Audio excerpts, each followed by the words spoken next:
Stephen Lane Nelson is scheduled to be executed, done in Texas, on February 5th, 2025, a date that has reignited debates surrounding capital punishment in America. Like many others before him who've sat on death row, Nelson's name is now whispered among the long list of inmates who insist on their innocence, echoing cases like Ivan Cantu, Robert Fratta, and Melissa Lucio, whose fate still hangs in the balance. Then there's Rodney Reed, another controversial figure on Texas's death row, convicted for the 1996 killing of 19-year-old Stacy Stites, a young woman just weeks away from her wedding. Reed's story took a turn when DNA evidence linked him to Stacy's body. Initially, he denied even knowing her, but after being confronted with the evidence, he claimed they had been secretly involved in a romantic affair. His explanation, that he lied out of fear due to the racial dynamics of Texas, sparked a wave of support from activists and celebrities. Still, the jury remained unconvinced, and the public remains divided. But the case of Stephen Nelson is far less clouded by ambiguity. In March 2011, 28-year-old Pastor Clint Dobson arrived at the North Point Baptist Church in Arlington, Texas, as he had done countless mornings before. What began as a quiet day of service turned into a nightmare. According to investigators, Nelson entered the church armed with a BB gun and confronted Pastor Dobson and 69-year-old church secretary Judy Elliott. Reports say he forced them to tie each other up, a demand nearly impossible to fulfill. What followed inside those sacred walls was both heartbreaking and disturbing. Pastor Dobson, known for his kindness and compassion, was beaten and suffocated. Judy Elliott was also brutally attacked, left unconscious but miraculously alive. After ransacking the church for valuables and stealing the pastor's car, Nelson fled the scene. The senseless violence rocked the local community and sent shockwaves across the state. A man who once walked the streets of Texas is now counting his final days as the justice system prepares to carry out a sentence that many believe fits the crime. When investigators arrived at the North Point Baptist Church, they were met with a devastating scene. Pastor Clint Dobson and the church's elderly secretary, Judy Elliott, had been bound with duct tape, helpless, silent victims of a brutal and senseless attack. Stephen Nelson didn't stop at stealing money, credit cards, and a laptop. He viciously assaulted Pastor Dobson, ultimately placing a plastic bag over his head and suffocating him. Judy was also severely beaten, sustaining massive blunt force trauma, including a broken jaw. Nelson left her for dead, but by some miracle, Judy survived. Though her injuries were extensive, she even suffered a heart attack in the hospital. She pulled through after weeks of intensive care. Her face had to be reconstructed with metal plates and screws, and months of rehabilitation followed. She also suffered memory loss, but when she was finally able to speak with detectives, she revealed a crucial detail. She remembered more than one man being present in the church that day. This statement would later shift the direction of the investigation. It was soon discovered that Nelson had fled the scene in Judy's car, but he didn't keep it for long. According to the girlfriend of a man named Anthony Springs, Nelson arrived at her house shortly after the crime, asking for a ride and offering to fill Springs's car with gas using stolen credit cards that belonged to Pastor Dobson and Judy Elliott. The group's trail didn't end there. Nelson, Springs, and another associate, Clifford Jefferson, reportedly used those stolen cards to go on a spending spree, seemingly unfazed by the horror that had just unfolded. Then came a surprising witness, someone who would make headlines during the trial. A local individual known as Tracy Nixon, a cross-dresser often seen in women's clothing and bright pink lipstick, testified in court that the day after the murder, he picked up Nelson.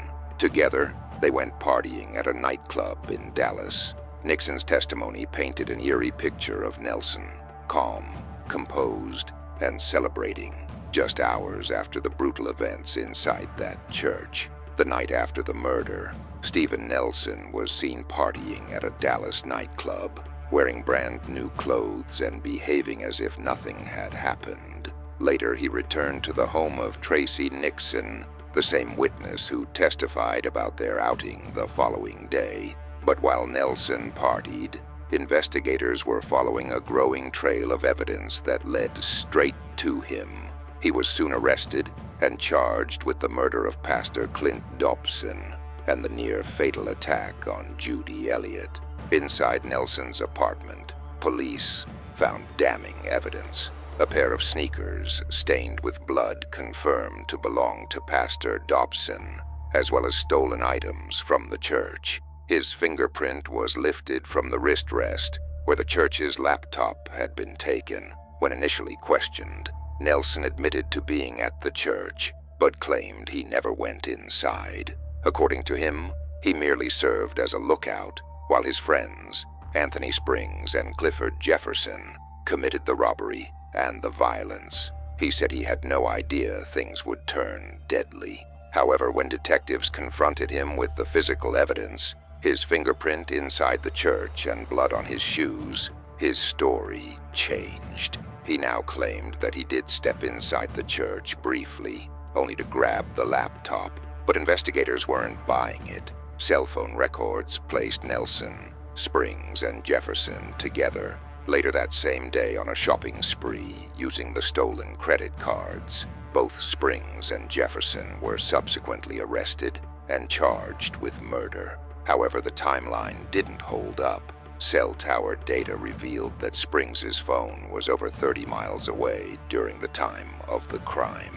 Jefferson said he was attending a university class, but that alibi couldn't be conclusively confirmed. Meanwhile, Judy Elliott, still recovering from life-threatening injuries and severe memory loss, eventually told investigators that she remembered seeing more than one attacker that morning. But her statement came months after the incident, raising questions about its reliability. By the time the trial began in 2012, the prosecution presented its case with one clear message: Stephen Nelson acted alone.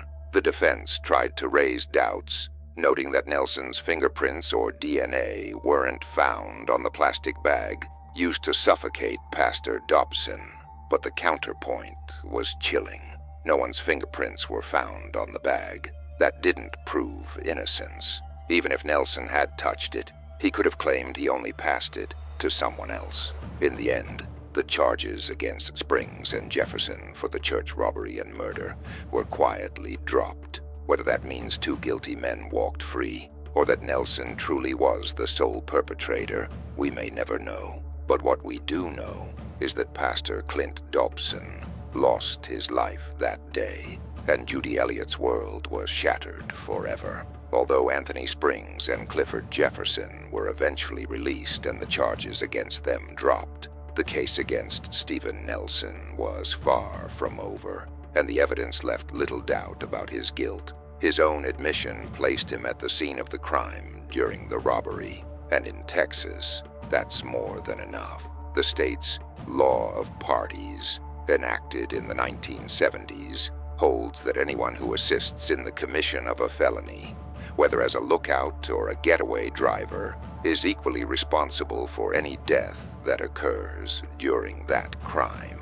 This means that even if Nelson had not personally ended Pastor Clint Dobson's life, he could still be sentenced as if he had. But Stephen Nelson wasn't just a passive accomplice. The fingerprint inside the church, the blood on his shoes, and the stolen items found in his possession pointed to direct involvement, and any doubts about the kind of danger he posed were erased when, while awaiting trial at the Tarrant County Jail, Nelson murdered another inmate. His victim, Jonathan Holden, was reportedly targeted after a racial slur was overheard by others in the jail, a chilling act that only reinforced the threat Nelson posed to those around him. As the courtroom testimony closed and the sentence was handed down, one name remained at the heart of the story: Pastor Clint Dobson. According to his obituary, Clint was a man who lived and breathed compassion, a servant leader devoted to his church and to God. He had taught himself to play the piano and guitar, loved sports, and treasured working on projects with his father, a graduate of Baylor University, and later George W. Truett Theological Seminary. Clint had once been named Preacher of the Year. He was a bright light, warm, kind, deeply spiritual, and he was just beginning a beautiful life with his wife, Laura. The two were inseparable, a couple whose love was evident to everyone who met them. Clint's death left a void that can never be filled, but his legacy continues through the lives he touched and the faith he so deeply believed in. His story reminds us that behind every headline, there are human lives, real people whose dreams are cut short by senseless violence.